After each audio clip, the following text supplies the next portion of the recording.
Anyway, as always, great episode, sir. Lots of fun. Wait, And did we give him rank? we did. We already did. Hey man, what's going on? Where did that? Oh, hey, Greg. Ah, yeah, I'm here. I'm here, and you cannot get rid of me, even though you try. You try very hard. I can just close this window.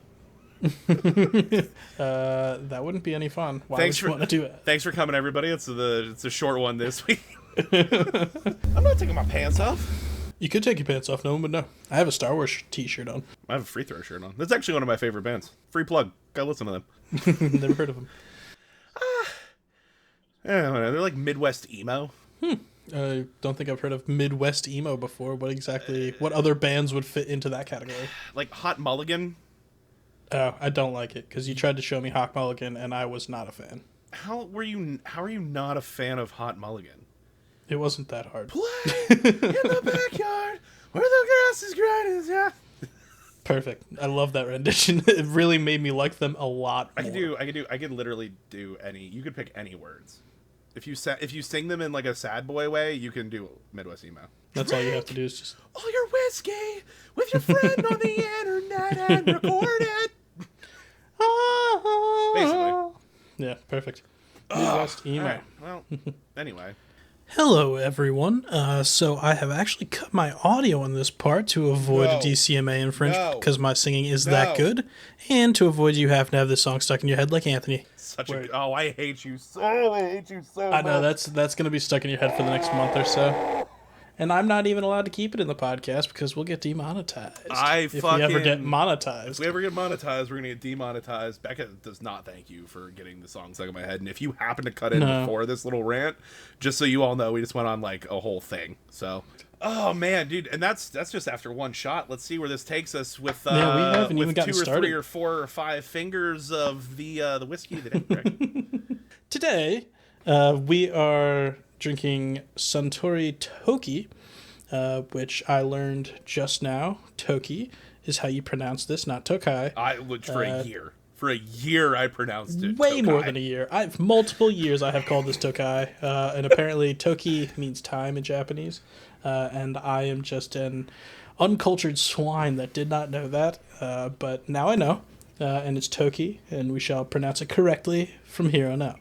And let's take this unnecessarily complicated, like, carbon fiber. Yeah, I'm looking at this right now, and I'm just trying to figure out how I'm going to get this bottle open. There has to be a tab. I found a tab. Oh, no. I thought there was a tab, but no. Well, there's a little tab. Is that a tab? Yeah, it's a little one. If you just pick at the edge. I don't fucking know. Japanese, they don't half-ass anything. They do not. It's like they fibery. Whole-ass everything. It's like fibery, which I don't mind. I guess it's to make it seem like older. I don't know. Fucks given is less than 0. I am using a knife. Fucks given less than 0. Do you know why they call it Tokai and why? Holy shit! I just did it. Do you know why they call it a whole 1 minute? Whole 1 minute. Do you know why they call it Toki? Which means time. I do not, but does it have anything to do with dangling on a string like Slow Spinning Redemption? I will come to Philadelphia and murder you. It does not actually. So the reason it's called time is because it is when they made it, it's like a blending of old and new is sort of like the gist that they were going for whenever they made this. Okay. So this is also, I believe, depending on when you listen to this and when we post it, this is our first blend. Yeah. I think it is blended. Everything else has been single barrel, small batch. Single barrel, small batch. Yeah. So like all made roughly at the same time. Yeah, do you want to describe these different words to our audience in case they are uncertain? Yeah, that is actually true. I didn't actually think about that. So, for those that don't know, there's lots of different kinds of whiskey, but when you're talking about like a style, you have small batch, single barrel. I'm not going to get into bottle and bond because like bottle and bond is like basically the same. It's like kind of the same as small batch. Even small batch doesn't really mean anything. Really, the whole idea is that you have those ones that are like a single malt scotch is made at one time. It's like a single batch that they did, like that's single malt. Then you have blended. Blended is literally taking different whiskeys. It could be whiskeys of different ages, whiskeys from different regions, whiskeys from all over the place. And you blend them together to create a specific flavor. A really good example of that is like if anyone's ever had Johnny Walker. Mm-hmm. Johnny Walkers are all blended. Like Yep. if you go to Johnny Walker, if you do anything like, you know, you can get single malts from the distilleries that contribute to Johnny Walker. They're a little bit hard to get because Johnny Walker buys basically everything they produce. Yeah, they probably buy the whole distillery and just have like the different veins channeling into Johnny Walker. There are several where it is like really difficult to get a single malt barrel or just anything that's not that from those distilleries that they have, some of them, because it all goes into Johnny Walker. Because like Johnny Walker Black, I think it's Johnny Walker Black is like the #1 highest sold Scotch in the world, and it's not close. But we'll get back to that whenever we decide we're going to do an episode on Scotch in Scotland. But it will come up when we talk about this because Japanese whiskey as a whole is very Scottish. What's the word I'm looking for? Help me out here, buddy. Yes, thank you. Influenced by Scotland and Scotch. But did you? Oh, you already poured yours? Damn, I'm a little slow. Oh my god, yeah. For this one, Toki actually has a screw cap. It doesn't have a cork in it, so I can't give everybody the nice cork opening sound, but I will give you guys a pour. Oh, that sounds so nice. That was a good one. That's a fun sound. Splish, splash, put it in my bath. Giving myself a little more of a pour because I only gave myself like one finger. Everyone knows you need at least 2 to start. We all know where the bottle's going to end up by the time we're done, so. Proof on this also a little bit lower, 86 proof. 86 proof on this for us, so not super low. But again, the reason you get like the weird like proof percentages and whatnot is like it is a blend. Mm-hmm. This is predominantly a direct one thing. Exactly. Like this is predominantly a blend from Japanese grain whiskeys, but there's other stuff mixed in here. Other than Japanese grain whiskeys? So they don't tell you all of it. It wasn't until recently that Japan had the same like rules around what can and cannot be called Japanese whiskey. There was no proof, but speculation. Not that I know of any proof, but there was speculation that there may or may not have been some Japanese whiskey makers that were basically just bringing in barrels of Scotch, putting it in bottles, and selling it as straight up Japanese Scotch, whiskey. just regular. Anyway, so let's take a sip of this, and then let's get back into that because I'm very interested in that topic. Okay, little harder on the nose. Really? I get like nothing. Well, I've stuck my nose in the glass. Hold on. I get you. It's like ethanol-y. Like it's vapory, but there's almost no smell to it. No, it's vaguely floral. Maybe it's like, yeah, I get a little bit of floral out of it. And again, this is going to be, it's blended. So compared to what we've had in the past, different, and it's also much lighter. A Japanese whiskey. It's much lighter, and it's this is not like we said. It's more in the tune of Scotch than everything that we've had before. This is bourbon. Well, okay, we're gonna come back to that. It's very mild smelling. I think it's a tasting time. It's so good. It's so smooth. It really is. I mean, and it's easy to drink. Price point wise, it's also not compared to what we've been drinking. This is not that bad. Oh no, it's not bad at all.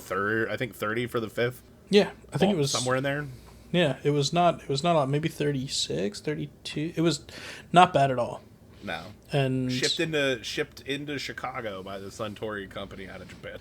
Oh, is that where it came from? I'm pretty Chicago? sure. If you look at the bottle, I think it's shipped. I think it imports into Chicago. What do we get? We imported by Beam Suntory, Chicago, Illinois. Yep. Well, yeah. So Suntory Group also owns Jim Beam. Oh, really? Yeah. Interesting. Yeah. So, they own Jim Beam, and I think again, without like going and like super fact checking, I think it's Nika whiskey in Japan, and we'll get into Nika whiskey for sure when we start talking about the fairly obvious topic of today, but they own Ben Nevis distillery in Scotland.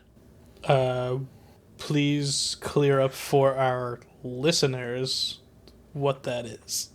A distillery in Scotland? But what makes that distillery? It's just what it's called. It's the one they own. Oh, okay. Yeah, no. Right. So like I thought this was something that made someone that I should know about. No. I've never heard of that before in my life. No, it's a smaller one. I mean, it's not like your Glenmorangie or Lefroy or But if you were a Scotch drinker, you've probably heard of Ben Nevis. No, never heard of Ben Nevin's. No. I'm also not a huge Scotch drinker. I'm much more of a bourbon drinker than a Scotch drinker. So that's the interesting thing. If you look at the reviews of this online, it actually says that of some of the like the Centauri whiskeys and things like that, like the blended Japanese whiskeys, this is the closest one to an American bourbon. This is. I didn't say any of them were close. I'm just saying if you look online at the reviews, there's nothing bourbon about this. I get what. No, that's hold on. Do me a favor. Take another sip. I just did. Take a sniff. Take I one literally more. just did. Okay, I guess there's a little bit of oak flavor in it, maybe. There's a but little it's bit mostly, of the wood. It's just very mild peatiness. Like it tastes like just a relaxed Scotch. I don't know how to say relaxed, but like a not punch you in the face Scotch. Honestly, like a very approachable Scotch. Like a blend. Yeah, like a blended Scotch. Yeah, like a blended Scotch. Yeah, but yeah, actually, that's interesting because we actually received an email from a listener asking us in our kind of general things that we are looking at, or someone that's kind of new to whiskeys, what kind of a thing would be good to start with. And I think this might be up there as a good thing to start with because it has some complexity of it. Like it has the peatiness that we're talking about from the Scotch flavors. It has a little bit of the woodiness from the bourbon, but it is very mild. It's not very spicy. There's not a very big Kentucky hug with it, and it really just goes down maybe a little too well. Yeah, it's not harsh. A lot of times, again, just like looking up a couple of things about it, they recommend this for like a highball. Ooh, it would be very good. Yeah, it'd be really good. That if you go and I was reading, if you go to the Centauri, if you go to the distillery, they actually have Toki highballs on tap. Yeah, on tap. Yeah. That's fun. We could do that. I we could do love that, no problem. cocktails on tap. I have an idea. I think cocktails. We can discuss it later. Sorry, you like cocktails on tap, and I'm going to give you a way that we can have cocktails on tap. Are we gonna do cocktails on tap whenever we finally are in the same city and record one of these? That might be fun. Okay. I love could bring out a keg for it, and we would just need to buy a shit ton of stuff for cocktails, and then we would have like gallons. Just gallons of on tap. Oh my god! If we wanted to, because we again, those corny kegs that I use for home brewing, you can put anything you want into them. Yeah, you don't have to put beer in because it's just pressurized. Yeah, people use them for seltzer all the time. You just fill them up with water and pressurize it, and you got seltzer. So yeah, I could drink so much of this so fast. That's what I'm saying. Like this goes down very so easily. Smooth. Yeah. Now, to be fair, what it gives you in smoothness and approachability, you're definitely losing complexity. I was going to say the exact same thing. If you're looking for something that is a bourbon that you're going to slowly, or a whiskey of any sort, that you're going to kind of slowly sip, or a Scotch, that you're just going to slowly sip and kind of enjoy over time, this is not that. This is something that's enjoyable. It tastes good, but like you said, in a highball, it would be great. If you are sipping it, you're not necessarily doing it for the flavor, because it's not very, very flavorful. But it is approachable, and it's easy, and you can put it down if you're trying to have a crazy night. Still better than vodka. I mean, it's still a whiskey. Literally everything's better than vodka. So. It's still a whiskey. Like, don't, for those that have not had it, like, do not take this the wrong way. It is not that there's not flavors. But if you are a regular bourbon or Scotch drinker, if you like super peaty Scotch, or if you like sherry finished Scotches, or, if you like even certain Irish whiskeys, this is not the same thing. It is reminiscent of, in my that's my take. It's like, this is... Yeah. If you had to, you're right. Anybody that wants to try or introduce themselves to either Japanese whiskey or this could honestly be a pretty decent introduction to Scotch. Yeah, I think Scotch. Honestly, I think just whiskey in general, it's not bad because it does have a little bit of that woody flavor, like you were talking about. Yeah, the more I'm drinking it, the more I'm understanding why people are saying it's oak.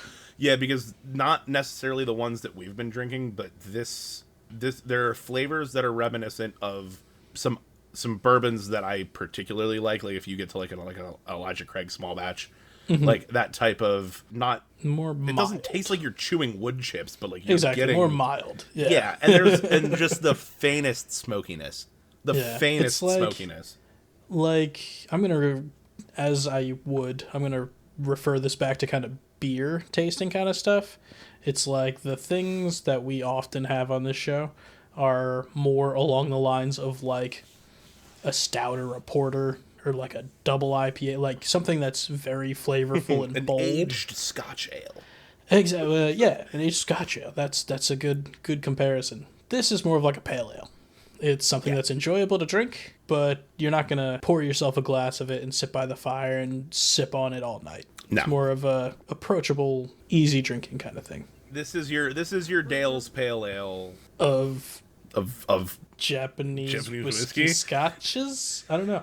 Yeah. I'll be honest, I haven't had a whole lot of Japanese whiskeys. I think this one, and like you were saying from the Nika distillery, I'm a fan of Nika coffee. Well, this is from also a good Suntory. one. This is Suntory. This is No, I'm saying Suntory. the only other one that I've had is really the Nika distillery with the Nika coffee. I mean, I don't know it. I also don't know a ton about different Japanese whiskeys, but I do know that if you're talking like Japanese whiskey as a whole, there is Suntory House, or House. Technically, I guess it's House of Suntory, but there's Suntory whiskey, and then there is like Nika whiskey. Like those are the big ones. They're the highest producers. They're certainly the highest exporters. Do you know why? I do not. Okay, so Does it have anything to do with age, or are they like the oldest ones? well, No? they're certainly. Well, I don't know. I I don't know if Nika's the oldest. Suntory. I think Suntory's the oldest, right? What is it? What's the established age on the bottle? 1923. 1923. Well, that makes sense because that's post. That's just. Are you post, refilling your glass? Shit, I'm behind. All right, cheers. How about you shut the fuck up? Oh my god. Those listening and not watching, Greg finished his first pour to catch up to Anthony's second pour. This volume's a weird thing. This is a Glencairn. I'm not putting as much in here as you think I am. Anyway, 1923. So obviously so Japan's not been producing whiskey for nearly as long as like other countries have been producing their spirits. Like Scotland has like 100 years on them. I want to say that the Excise Act was like mid 1800s. Wait, really? Scotland didn't start producing whiskey until the 1800s? Well, no. So they were producing whiskey, but like there was a period in Scotland similar to Prohibition where they like weren't allowed to produce whiskey. All right. Let's pause here because I think we should definitely save this for the Scotch episode. Is it concerning I know so much about different countries and when and how they started making alcohol? Do I need to talk to someone about that? I don't think that's the concerning part. The fact that I'm on I my think second that there's pour and we've been other recording for things that 10 are more. The other thing. So, 1923 makes a lot of sense. Did you know Japan participated in World War One? I did not. Now that I'm thinking about it, that's mostly the European powers. There wasn't that much. I didn't know that the eastern side. Yeah, got when the into it. dude shot the Archduke Ferdinand. Archduke Ferdinand got shot by the a Black Prussian. Hand and And everybody. Yeah.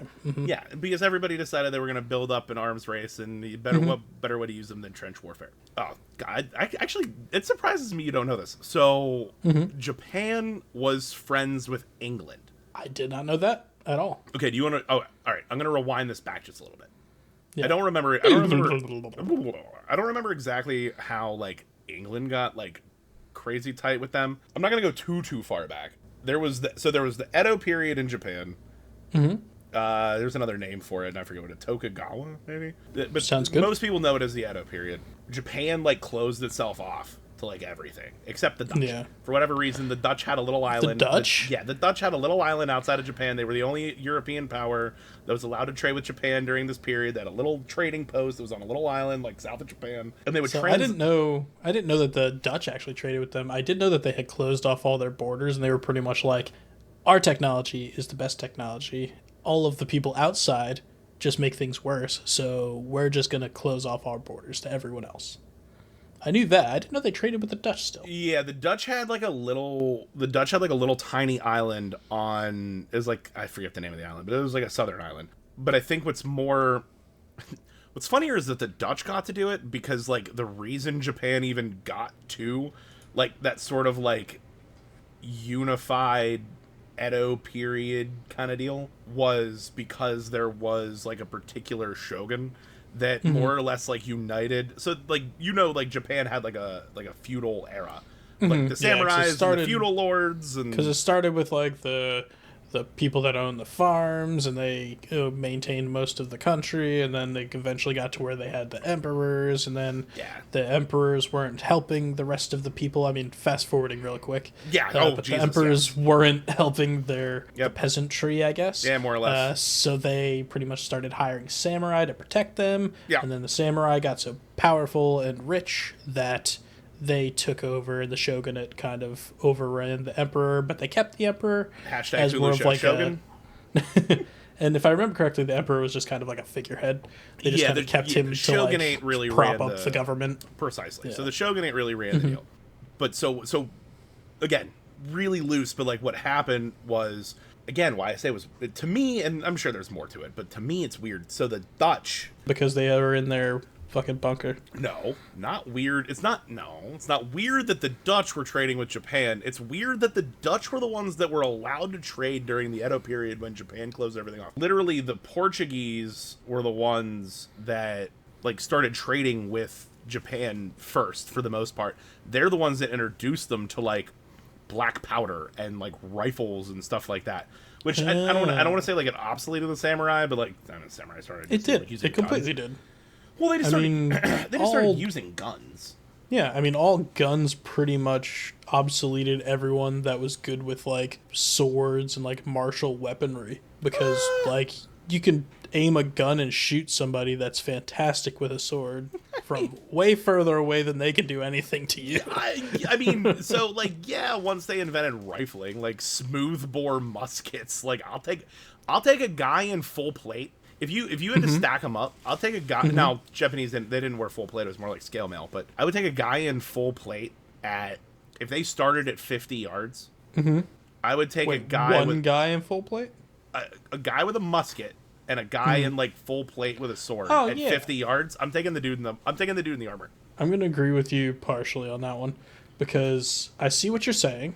But the person with the musket isn't going to be alone. Hashtag Napoleonic Warfare was invented. The guy in armor is also not going to... Like, if that's the case, then okay, make it as many of you as you think. I'm just saying, smoothbore musket, when you get into hand-to-hand combat, I'm taking the guy in armor with a sword. But the smoothbore musket also has a bayonet mounted on the front of it. Like, they're not just shooting, and then when they get close, they're just going to stab. They literally just... affix bayonets. Yes, they have fixed... Well, no, you can have a bayonet on. You just have it on. Well, yeah, but usually don't, because then you stab yourself when you're trying to fucking ramrod your next shot. I mean, not wrong. It's like, ow, ow, ow. Oh, this is such a bad idea. Why did I take it off? Why did I affix my bayonet prior to this? I fixed it way too soon. To this 15th century knight about to charge me. Oh no!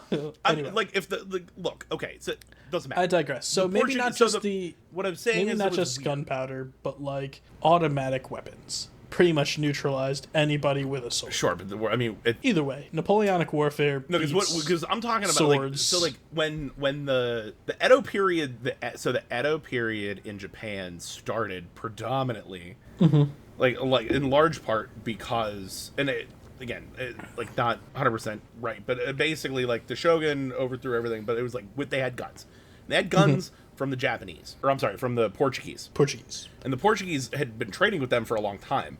But how did Portugal get in there when only Dutch was allowed to trade with them? No, only Dutch. Only the Dutch. Yeah, so only the Dutch. During that isolationist period when everyone stopped killing each other, it was like 260, I don't know, something. It was a long time.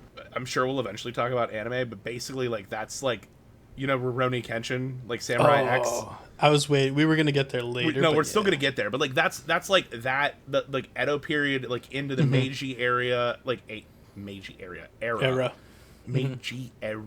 That's like, I'm pretty sure that's when that takes place, because there was like there was like an outlawing of swords. There was a there was outlawing of swords. They were kind of switching over from the shogunate. Throughout that whole anime, there's just kind of undertones of the old way is going away, and there's a new era beginning. Yeah, but hashtag spoiler alert if you've never seen Rurouni Kenshin and you have a desire to see Rurouni Kenshin, pause here. But in that show, they actually pretty much, towards the end of it, end the samurai by introducing a machine gun, a crank action machine gun, that they are trying to fight, and it just annihilates everybody. So that, and then also another popular movie, The Last Samurai, with That's not Tom Cruise. Who is that? Tom Cruise. It is Tom Cruise. Is it Tom Cruise in The Last Yeah, Samurai? Tom Cruise is in The Last Samurai. Yeah, Tom Cruise in The Last Samurai. The same thing. They kind of have that old way of life, and then they try to fight people with machine guns, and it does not work well in their favor. Well, it's a great period in Japanese history because it's like the first time in a long time that they went from like the feudal warring to no one killing each other. So like population doubled. Like really? Yeah, they went from like 15 to like 30. Period? Yeah, they went from like 15 to like 30 million. Wow. It's like so no one was coming in, no one was going out, except the fucking Dutch. And apparently the Portuguese at some point to give them guns. Or is that after that's the before. Edo period? That's before. Oh, so they had guns during the Edo period too? Pretty sure. But like again, we're talking like fucking muskets. Mm-hmm. Yeah, I'll take a samurai sword and scale mail over a musket you can shoot once every 2 minutes. As we have said, samurai swords in the grand I don't want to be that guy, but in the grand scheme of sword play, like and forging, samurai swords actually weren't that good. Like Japanese steel was like pretty. They would chip a lot apparently. I've heard like, that was the big issue because they were too hard. Yeah, the outside was too hard because they were made to be really sharp. Yep. So it was like it wasn't durable. Yeah, like if you put it up against like an English like a German greatsword kind of deal, or like a broadsword or something. Yeah, it's one of the like it's really sharp. You can be really nimble with it. It's a good sword, but if you were to put it up against like one of those bigger, heavier, bulkier swords, you're gonna crack it or chip it. Well, it's made for. If I remember correctly, it's like they're made for attack. They're not made for defense at all. Not really. And all of the other swords, like in that era that we're talking about, like if you think about people in full plate with like a broadsword, those swords are made for both attack and defense, so they can not only deliver a blow, but they can also take a blow. But they were also made completely different. Like a samurai sword or a katana is made for slashing, whereas a broadsword is actually made for stabbing. So it's like kind of exactly. It's also comparing apples to oranges because it was two different parts of the world competing in two different types of warfare, and they were just doing things differently. Yep. No, I mean they also didn't really go against each other a whole lot because they skipped they were on the other side of the world. Well, yeah, they skipped that. So while in quick Google search, nice and easy, no points wagered. They started trading with Japan 1543. That was the Portuguese. Okay. So that was like match lot. It's important. I think it's important if we're going to talk about it. We get the dates right. Agree. Ish. So 1543, they started trading. It was like matchlock guns, so like flintlock musket kind of shit. Yep.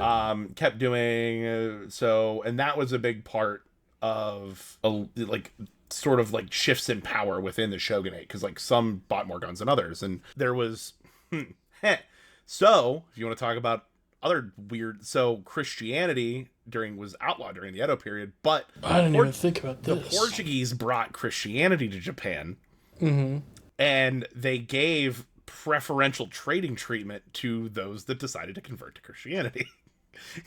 That sounds like Christianity. Sounds like that's about what they generally do everywhere. Without getting problematic, you're not wrong. There's not really too much problematic. It's well documented. Yeah. So that was all the way back 1543, which is very pre Edo period. That is early. Edo period's like 16. It's like early 1600. And when I say early, I mean like 1600 on the nose, somewhere in there. All the way Edo through, period was it was like 200 years. It was like went all the way through like the mid 1800s. Yeah, but the Edo period was like the main samurai time, quote unquote, right? It pretty much ended with World War I, right? Samurai have been around for way longer than that. Samurai were around, yeah. So okay, so let's go. Wait, maybe not the samurai, maybe the shogunate, like the end of the shogunate. Well, but the idea of samurais goes back like way further than that, though. So like the samurais were like during like feudal Japan. You're like I don't know, like 12 to 15, 1600. Like you still had I honestly like throughout this conversation, I'm realizing that my actual knowledge of Japanese history is severely lacking. Well, so like this, I mean, the samurai were around when the Mongols took over China, and then the Mongols went to conquer Japan too. But then they got so another fun sidebar about Japan. Something neat. Something neat about Japan, and I think this is good to like transition to like more modern. So obviously you are familiar with the term kamikaze. Do you know what kamikaze translates to? I do not. So kamikaze is like it's a translation, but it means divine wind. So kamikaze pilots, and we'll deal with this in a minute, go back. The original idea of kamikaze or divine wind, the Mongol army was like sailing across from China to Japan to invade Japan. They got murked by a fucking typhoon. The Mongol army got murked by a typhoon? In transit, the Mongol army got murked by a typhoon that they called kamikaze or divine wind. Like, it churned the sea and took out the Mongol invading force at sea. So then fast forward to World War II, kamikaze pilots were called kamikaze as they were saying that those people were the divine wind per what took out the Mongol army. Yeah, it's like that is a harken back to like that idea. Interesting. I did not know that. Well, yeah, it's even better though, because the Mongols tried again 7 years later and got murked by another typhoon. Like, it didn't. It's like shame. Like, fool me once, shame on you. Fool me twice, also shame on the typhoon. Like, I don't. Shame on. I don't know. Maybe we shouldn't take this island. Look, yeah. I mean, well, they did only try twice, but I personally, they had already taken over all the rest of the land mass. So like, I think they're okay without the Japanese islands. Yeah, it is. God, I love it. I love it so much because think about it. So let's just like strip away like all of the stuff that happened like post like 1940 something, we'll call it a day. Like everything pre that, like that might have not even been a thing. Like the Pacific Theater may have not even been a thing in World War II because it would have been Mongolian. Of the Mongol, I didn't even think about that. Well, I mean, if we're talking alternate history, if you're telling me, if you don't think, I think that's a stretch though. If you don't think the Mongols, because it was a significantly greater force. Like, True, I'm not but there was saying there was also other times that China tried to take Japan. Never mind, strike that. Japan tried to take China. I have it backwards. I have it completely backwards. Well, so you're right. I guess it would be completely different. So I guess we're not going to skip all the way to modern era. But so again, we're at the 40s at most. Yeah. So no. That's at the 40s. I was saying none of this would be a thing if the Mongols would have got across. Had the Mongols got across, pretty much just be part of China. They would have fucked them up. If the Mongols had crossed, they would just be part of China at this point in time, or at that point in time. Yeah, I mean, if we're gonna play the alternate history game, probably alternate history, they would definitely be a part of China because I mean, there is a Mongolia. But let's be real, the real Mongolian Empire is China. The remnants of it. Well, I mean, also, if we ever do a vodka episode, we could talk about the Mongolian about the Mongolian influence on like the Rus people, and how we're not going to go there. And then anybody that's listening right now, please don't fact check me because I'm just making shit up. Well, no. So you said you said the China thing. Right. I think I'm right. You said about what? Oh, that it would be the China thing. The China thing. Yeah. Yeah. I mean, like again, we're talking like total alternate history here, but sure. Exactly. Yeah. But the divine wind, the kamikaze, Jesus Christ, you're on number 3? I'm not on number 3. I'm just topping off what was there. It's fine. Look, I had a long day. It's fine. This is just turning into an episode of Drunk History, and I have no issues. This is pretty much turning into drunk history with someone who has done their research and somebody that has no idea what's going on. It's just making random interjections. Like, I did most of my research on the history of Japanese whiskey. We haven't even talked about that. This is shit about Japan that I know. So, rewind / fast forward. Japan is Japan. Edo period happens. The Dutch trade with them, whatever. I'm not going to, like, there's a whole thing where Matthew Perry, the Admiral Commandant, something from the U.S., shows up with gunships. It's literally Matthew Perry, not from Friends. Interesting. But, Matthew Perry of the Americas. They show up with fucking gunships during the Edo period, and they're like, you're going to be open for trade now. And Japan is like looking at these like batteries of guns off of what is essentially like old Ironside, but with better cannons. They're just like, okay. Yeah, I guess we'll do that. Yeah, we'll fucking trade. Yeah, because I heard like it was before that. That was when they had shut down their borders like something like hundreds of years before. Yeah, 16. It And was then 16-ish, 1600-ish, yeah, it was 1603, like 16. Yeah, it was like hundreds of years, and then to like then they 1850. Well, 53 see was when Perry showed up. yeah. So at least 200 years later, they get introduced to what the rest of the world has actually progressed to, and they realize, we're not the top of the world. We made a mistake. Nope. So well, no, but but they there was a cultural boom. So like a lot of the art and the things that you see, like a lot of like the Edo period castles, yeah, that time, yeah, the writings, like all of Kyoto, haikus, poetry, like a lot of it, not all of it, but a lot of it's from the Edo period because they were closed off. They doubled their population. They weren't at war with each other, like internally within the country, and that's so you a lot of what you think of when you think old Japan is Edo period. Then you have Meiji, which is the era after, where the emperor reclaims power from the shogunate, and that's when Edo becomes Tokyo. Yeah, that was where like the blending of old world and new world. Much like the whiskey we're drinking today, Toki. Fuck shit. Toki. Time. It's just time. Can we like get our listeners to like lobby the Centauri company to just change the pronunciation of their word for time? I don't think so. I think I'm not going to endorse that either because I think they've had that word for time for a very, very long time. It's probably been a minute. I don't think that even if we did get our listeners to lobby, I don't think it would work. Regardless, we could try. So anyway. Edo period ends. Edo period ends. The shogunate. It's basically the end of the shogunate. Like the Tokugawa shogunate. Like that's what projected the laws that created the Edo period. It's like fuck the rest of the world. So then they real the Edo period. Real like Monroe Doctrine shit. Like we don't want to do with anybody. That ended. Perry shows up. Gunships. Everybody knows everything about Japan. They're like, oh, we're screwed. So then the Western influences come in, and that so like you were just talking like you got it backwards, like China, but so Japan invaded Korea, China. They started to kind of try to carve their part of the world out because they probably 100%.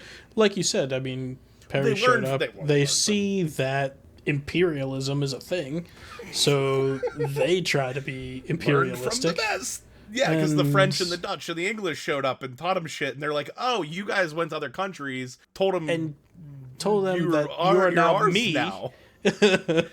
And they tried the same thing. You know what pisses me off? Unfortunately, I believe they were not very successful. It depends on how you define success. Like, but do you know what pisses me off though? Like, and it's only because of Japan's alignment in World War II that we have this worldview. And this is why I love alternative. So we think of Japanese imperialism as like, I don't want to say like aggressive and evil, but we do. Like we think of like that, like the islands and like going and taking Korea and China. It's viewed very differently than when you look at like the Dutch and the French and the English going into Africa. I think you're completely right. I think that we're looking at it from a... Yeah, I think you're completely right. I think it's viewed very differently because they're not Western. Exactly. And I think that we automatically decide that Western people are doing the right things, even though they were doing the exact same thing. And I mean... They weren't doing the exact same thing. You mentioned, we taught them. We literally went in and said, hey, like you said, imperial. You mentioned, like, Africa. Like, honestly, Africa is still not recovered from all of the shit that the West has done there. Like, it's literally torn a whole continent apart because of how people were treated and how people went in and just kind of took the whole country for their resources, and then just cut and run when things got a little bit wicky wacky. Like, and we don't talk about that. I mean, no, like, we don't. Sure, it's talked about, but they're not. No one's not a fan of. It doesn't have the negative thought that you do when you think of Japanese imperialism. They don't have an Ip Man movie about. They don't have an Ip Man movie about Uganda. Nope. Or like Guatemala, or not Guatemala. I'm fucking stupid. About Guadalajara. Now, what was the African country that was taken over by the Dutch that I can't think of right now? Rwanda. Probably, but it's not the one I'm thinking of. In my mind, you were talking about Hotel Rwanda, but that was more of a I was not. that was more of No. a genocide. That was the Hutus No, that was and the Tutsis. That was apartheid. Yeah, that was apartheid. No, that was South That was Africa. something completely different. Apartheid was South Africa. You're right. It was. Rwanda was the I'm wrong, Hutus I'm wrong. and the Tutsis, and that was Yeah. basically a genocide. Back to what I was saying, Matthew Perry came in. The Western powers, like imperialism. We, the West, taught Japan imperialism, but then we get mad that they did imperialism. That's only because of the World War II thing. We taught them imperialism, and they got mad about it. Regardless, so when they were going after Korea and going into China, they were friends with and then pissed off, and then friends with and then pissed off Russia. Really? Yeah. I didn't even know Russia was like part of their game. Yeah, so this is how the whole involvement in World War One came in. Is like pissed off, not pissed off, pissed off, not pissed off, pissed off, whatever. So then Russia like put like a huge force there, yada yada yada, all the nonsense. World War One happens, and Germany, obviously the original antagonist, as they are. Japan is friends with Great Britain, so they assist Great Britain in World War One. So like there's like a couple of things that they do. They like sail around because like they have ships now. Because they built up a big army. So what caused Japan to be friends with Great Britain? I missed that part. I don't see. That was when it was because they were like enemies of Russia, I think, basically.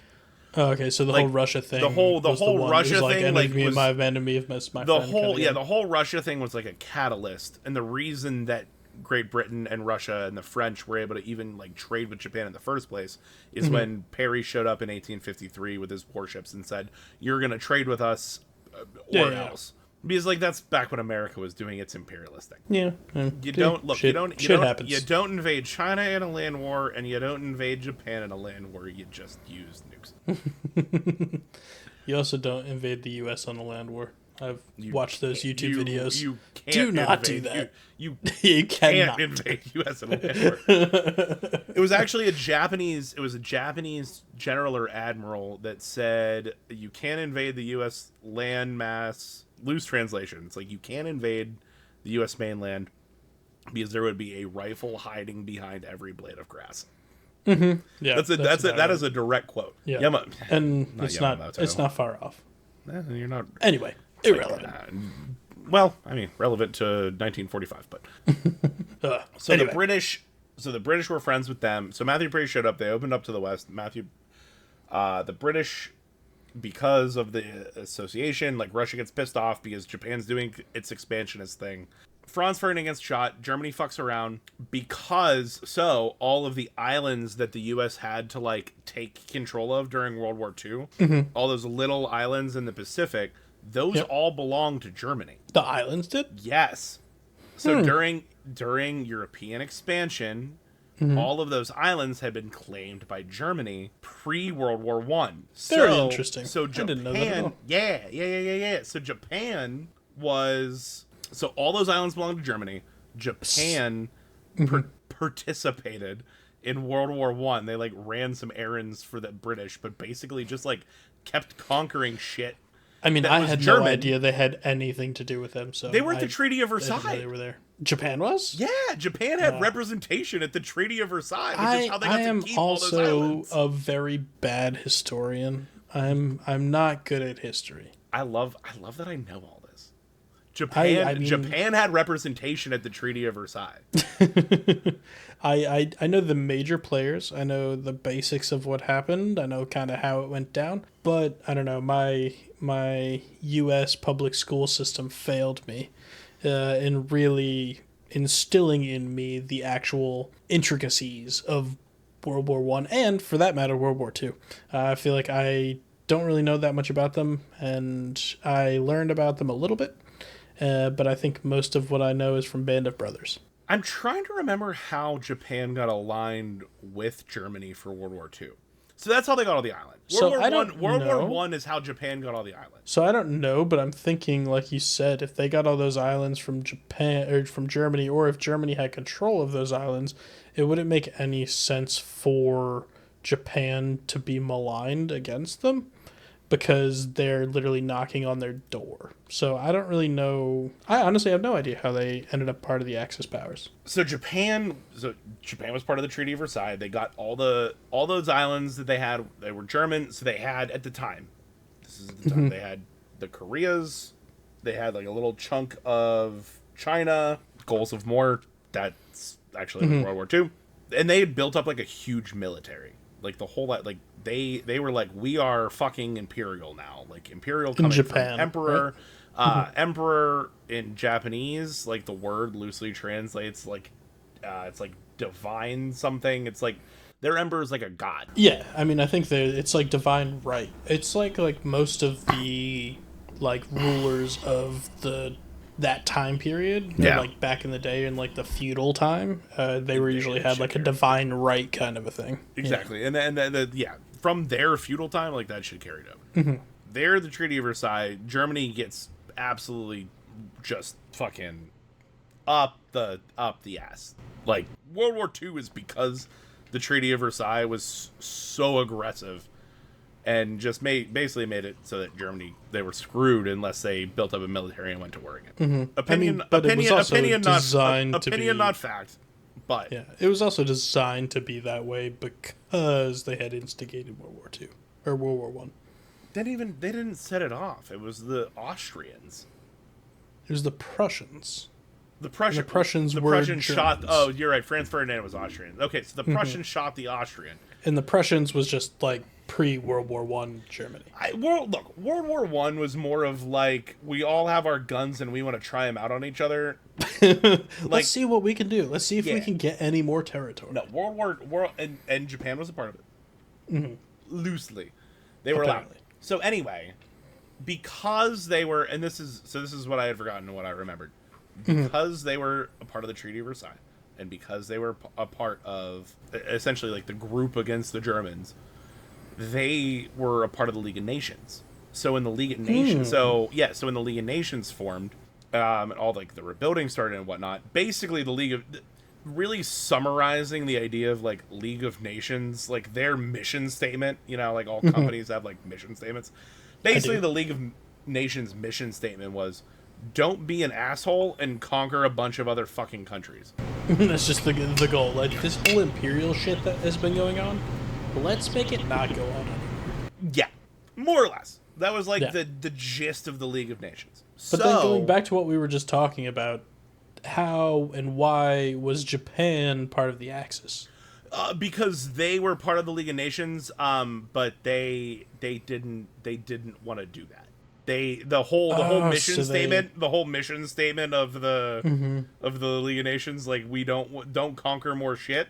That makes sense, because they're looking at China over there, and they're just like, we kind of want China. Yeah, and here's the thing: is like they were in the East, they were pretty far away. Obviously, technology during World War One developed like pretty quickly and developed like pretty rapidly afterward, and because of their trade with Europe at the time, like, they were getting all of these developments, but the thing is, the other countries in the region weren't. So Japan was just fucking steamrolling. Just better than everyone else. They were just steamrolling, and they just like, and they had no intentions of stopping. They wanted more territory, they wanted more things. Like that era of Japan was like, let's fucking go.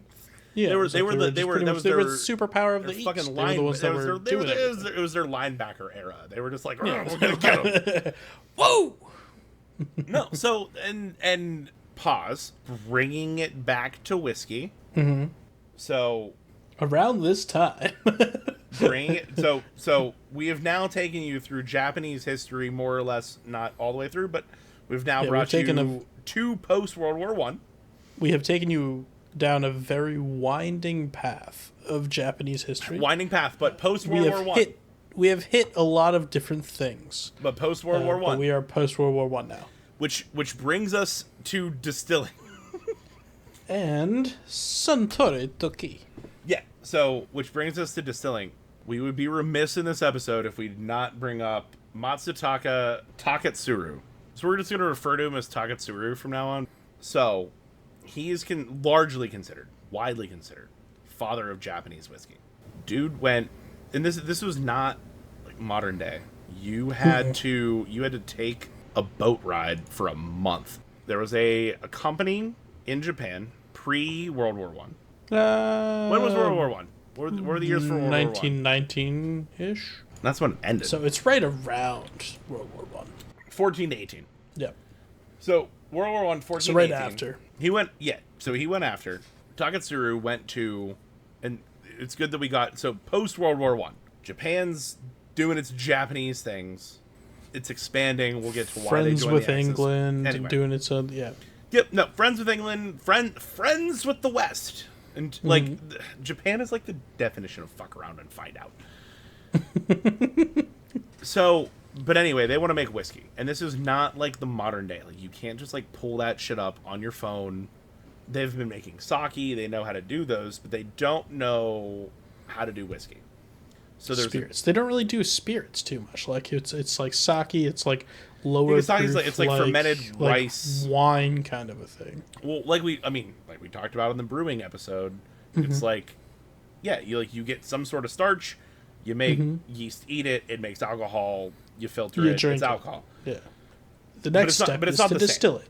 Yeah. So the idea of like distilling and aging, like that's just not like, it's not a knowledge base that they have, and that's they don't have a good way to do it. So there's a company group, whatever you want to call it, in Japan. They want to be the ones that have like the first Japanese, like the Western whiskey. So they send Takatsuru over to Scotland. So he's like on a boat for like a month. That's like a month journey. There's not a flight. He's just on a boat. They didn't have the plane shit. I mean, Wright Brothers might have happened, but it was not commercially available at this point. 1912? That sounds right. Fact check me in the comments. 1912 Wright Brothers. Yeah, I can't remember specifically, but yeah, comments tell us. We'll look it up later, but that sounds right. Anyway, so he goes. I guess technically they would have had planes because it was like 1919 that he went to Glasgow.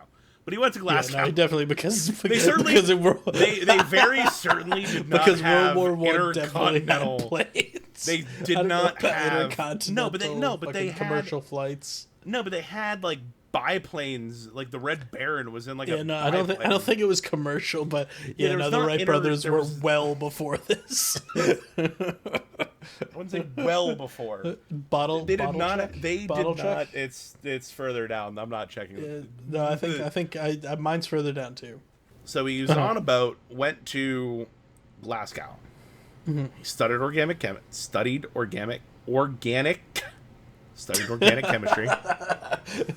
It's fucking sea anemone all over again. Anemone. Yeah. So Takatsuru goes to he goes to the University of Glasgow. He studies organic chemistry. He goes to distilleries. He learns everything. Again, this is all just post World War One. Great relationship with Great Britain, which Scotland was a part of. It's theoretically, if you want to get like super deep into it, like Japanese whiskey is also a bit of a love story because he meets his wife Rita. Aww. So he meets his wife Rita in Glasgow while he's there, like learning about how to. 100%. That's so cute. I'm not gonna like deep dive it, but there's a large. I don't know the exact specifics, but the idea, fast forwarding, Takatsuru starts Nika Distillery, which we know and love today. A large part of the initial investors, there's some relation there with them investing and Rita teaching them English. Oh, really? So Rita went with Rita. Yeah, so Rita went from Japan. So Takatsuru went to Scotland, learned how to make whiskey, went back to Japan, met his wife, and then went back to Japan with her. Yep, and she went back with him to Japan. Okay, then they started this. That is cute, and I mean. They didn't. Awesome whiskey. And with Rita's help, they also. So in Scotland, there was a book. Literally, I think the book was titled like "The Manufacture of Whiskey" or something like that. It was like he wrote the book. No. Like it existed, The book, it's something like the manufacture of whiskey. The Was it like manufacturing was like a Scottish book, like a Scottish yeah, book? yeah. Oh, It was in English, so they translated it to Japanese and brought it back with them. okay. But it was like an old Scottish book. Well, I don't know. I don't want to say that it was Scottish, but because I don't Yeah, know. I mean, it would. I mean, but where else makes whiskey other than Scotland, the U.S., and Japan? It's Chinese whiskey and stuff. I mean, like now or then? Now? Then. Then? No. U.S. and Scotland. Exactly. That's it. Oh well, and Ireland. I don't. Ooh, fuck. Oh yeah, Irish whiskey. I'm sorry, Ireland. I'm so sorry. I'm so sorry. I'm so sorry. Oh, the we're Irish. sorry. So back to Nika. So they come back, and again they translated. It was like the production of whiskey. I forget what the book was called, but they translated it in Japanese. Comes back, and so bringing it back to Toki is like the Century House. Well, because as soon as he got back from Japan, but he came back from Scotland into Japan, and he worked at Suntory to begin with, right? Yeah, that was like the first place he worked. Yes, but that's not That's not the same. It wasn't group. his. That's not. It's not his. No, it's not even that. It's not even the same. That's not the same group that funded his trip in the first place. I don't even know. Like, who funded his trip? It was some like defunct one, because you remember. I never even heard of it. What happened? Okay, let's test Greg's knowledge of history real quick. Let's not. We could just half a bottle deep. Let's test Greg's knowledge. Greg, what happened? What happened in the 20s that may or may not have affected the global economy? I believe it was a great. It was a great thing. It was something great. Thing. It was a great thing. Are we talking like the end of the 20s? That's what we're looking at. The end of the 20s, early 30s. We're talking about the 1920s, Greg. What happened in the 1920s that was great? And something great. I think it was the Great Depression. Yeah, it was the Great Depression. I got it, guys. Yeah, it was the Great Depression. So the group, which it was like a sake. So again, he was from a sake family. It was a sake group that was like, hey, we want to start making Western style whiskey. Go to Scotland and figure that out. I wonder if he was rich to begin with. Yeah, he had to be. He is a sake brewing family. Yeah, he's from a sake. Yeah, no, they were like, again, gross negligence on the research, but like, son, go learn how to make whiskey, and here's a shit ton of money. And then by the time he got back, like, that entire company was like defunct. Mm-hmm. So then he got in with Suntory, which is who makes Toki whiskey. And honestly, I am enjoying this immensely. No, it's so smooth. It's a very tasty whiskey. It's a good one. It's one of my favorites. I actually got a bottle of this as a groomsman present for one of my buddies' weddings.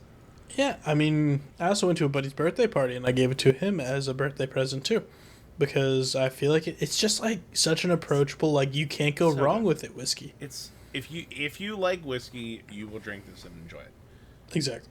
Anyway, he comes back. That company's defunct, so he gets in league with Shinjiro Torii. That's who, like, the company of Suntory whiskey. Like, that's who starts it. Shinjiro Torii. Okay. Yeah, and that's the 1923. Like, that's basically when he comes back. Yeah, he gets back and he starts you working have with them. no Japanese whiskey, and then you have a guy that comes back from Scotland and says, "This is how you make whiskey. I know all the things."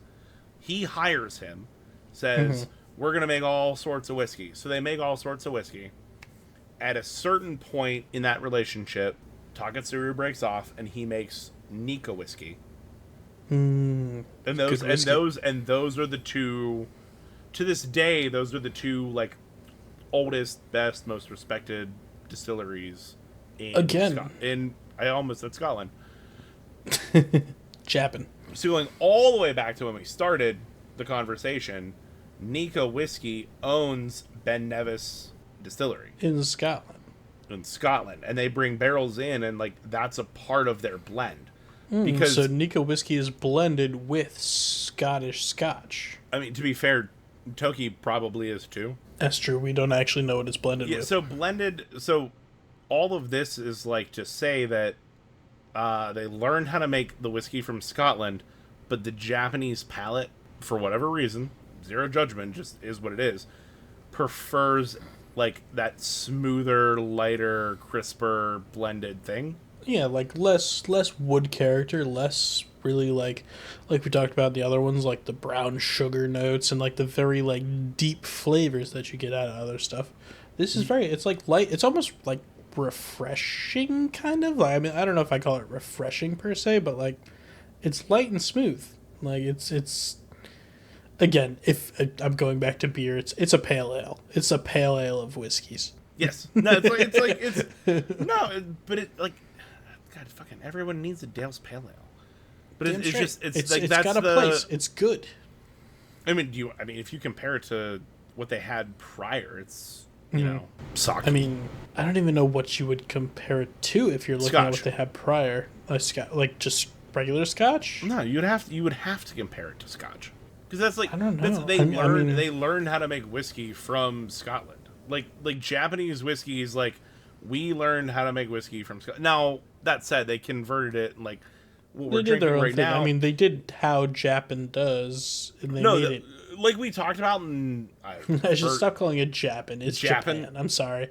I just keep calling it Japan. The first, like we talked about in a previous episode, every country has fucking alcohol previously. Like, exactly. Sake they do their own very, very traditionally Japanese because it's washed and fermented rice. And like, if you look at the history of Japan, rice is very important and really dictated a majority of their beginnings. So literally learning how to grow rice. So the Japanese learned how to grow rice in steps and like that style. They learned how to mass produce rice from China. And that is what gave rise to the emperor. The kingdoms, yeah, they're literally there were literal rice kingdoms. It was who was the best at producing rice. The best rice. Who makes the most foods? And we're clearly at the length of the time we're at. We'll definitely get to a different episode of Japan when we talk about modern Japan. Yeah, I'm going to be honest. I was kind of tuning in and planning to speak more so about modern Japan in this episode. I don't think we're going to get there, buddy. I don't think we're going to get there. I don't think we are. No. Just looking at this time, I think honestly, ancient Japan has taken it up. We are just smacking. Well, hey, time is a concept, and Toki means time. Wait, I mean Toki? Oh, damn it. I was going to fucking... Yeah, you got there before me, you son of a bitch. Got you before there. Yeah. It is just a good whiskey. Are we at the point that we think so let's recap Lurkwood. Hold on. We haven't gotten to World War II yet. Hey everyone. At this point, Anthony said we didn't talk about World War II. We definitely already talked about World War II. So instead of you listening to us go around in circles for the next 15-ish minutes, I'm going to cut it right about here. If you do want to hear the rest of this, you'll have to go into our Patreon. There you'll be able to hear the full recording without any of these pesky cuts that I have to make for the general public. So without any further ado, let's get into the rating, and I hope you enjoy the rest of the episode. Not a But I'm going to bring it back. I'm going to bring it back right now, and I'm going to say... No, I'm going to bring it back because I have to ask you, Mr. Smith. What do you think about this whiskey? What do you think about Toki? Okay, so if we're going to take the amount of time, effort the Japanese people put into it, I think this is a good time to let the people know that we decided that we are going to go with, instead of stack ranking, we're just going to do a 1 out of 10. Like 1 to 10. Yeah, so we looked at the stack ranking that we have been doing in our previous episodes in the comparison to the whiskey that we're currently drinking to the ones that we have previously drank, and we quickly realized that is not sustainable. So it's not price sustainable, but it's also not fair. Like, it's not a good way to do it. We're like pretty much kind of building like a block of like our favorites, but it's honestly, the way that I'm looking at it is once we get to where we have reviewed 30 whiskeys, we're not going to be able to just like go through the list of 30 whiskeys and tell you where this one ranks. No, and So it's going to be so. we're going to start with a scale of 10? Is that what we're looking at? We'll go 1 to 10. We'll do very shout out Dave Portnoy, very like pizza, like Dave Portnoy pizza, but with whiskey. Simple. Nice, simple. It is 100% subjective. It is our desire to drink more of it. And I will say, like, I'm going to preface real quick. I mean, well, I don't know. I was going to say, do you want to give your ranking? I was going to say we could definitely go through and do the other ones and give a number. Yeah, we could. I mean, not right now. We can go back and do that if we want to. No, we sure could. But do you have them all on your desk right now? All except the Henry McKenna. Did you finish the Henry McKenna? No, fuck no. It's just downstairs. Okay. It's just not here. It's the only one that's made it downstairs. Okay. All the other ones are just like, if I'm hanging out editing, maybe I'll take a little cheeky swig. Okay. So we'll do this one. We've delved into World War I, World War II. We've talked about Japanese whiskey. The really important thing is, Greg, where do you rank out of 10? Out of 10. Out of 10. Suntory Toki. Suntory House. Toki whiskey. Not Nika. So it's actually very difficult because there's a lot of different things that you're using to rate a whiskey and what you like want, what you're looking for out of. Drinking half the bottle contributes. Yeah, no, it definitely does. And then I think it is always fun that we do our rankings at the end because always at the end. It makes it an even playing field for everyone. With this one, having drank a little less than half a bottle, we are going to give it a 7. I think 7 out of 10 is where I'm looking at. I think it has solid flavor. It has easy drinkability, but it's very much so lacking complexity. And it's not anything that's like... It's nothing to like write home about, you know? It's interesting, it's easy to drink, it's nice, but it's nothing special. And I think that's my take on it, which is kind of funny because I really enjoy this whiskey and I buy it moderately often. Okay. So I'm with all your assessments. I'm not going to give it a 7. I'm not going to give it a 7. I'm close. So I'm gonna do than a 7? I'm gonna do 6.5. Okay. It's super drinkable. They're certainly flavor. I have no issues with any of the flavor that I'm getting. The whole concept of like blend of old and new, it being something that is like a quote akin to bourbon. All of that aside, I'm gonna do 6.5 firm. Not because you said 7, but mostly because like it's better than average, but it's not like crazy better than average. Like 5 is average, right? I understand. No, I think 5 is average. Like 1 is what are we drinking? 10 is we're stopping the podcast. Exactly. Like 6.5, I'll go. 6.5, I'll go. It is better than average, but I've had enough Japanese whiskeys, scotches, bourbons. It's like I think we have room for growth. It is super approachable, and I appreciate that it's in the middle. Well, sir, we have gone into topics on this podcast that I was not expecting us to get into, and me neither, things honestly. like literally, really like depths that I did not expect that we would go to this depth of information, but we did. And we have some interesting whiskey, and we had a good time. I think. Did you have a good time? It's a good whiskey. It's good whiskey, and it's a good whiskey.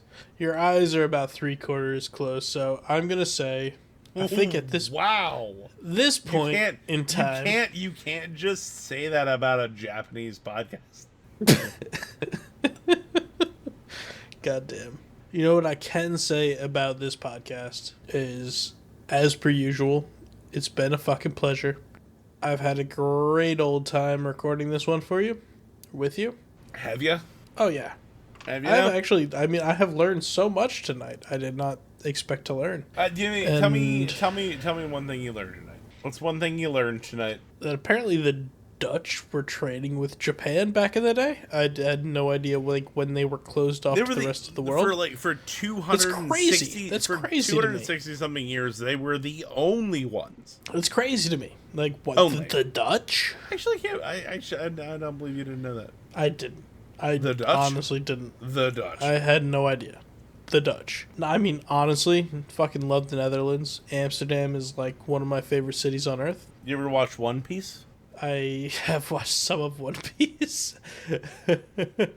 So I'm gonna bring us back again. And To the Dutch. Anthony just doesn't want us to close out this podcast. He's just trying to keep it going forever. Close out the podcast. That's fine. We are officially the longest that we have ever recorded. Anyway, as always, great episode, sir. Lots of fun. Wait, did we give him rank? You said 7? We did. We already did. What's it, 7? I said 7. You said 6.5. Okay. Here. Cheers, sir. No. Oh, yeah, there it is. All the way to the camera. Cut it off there.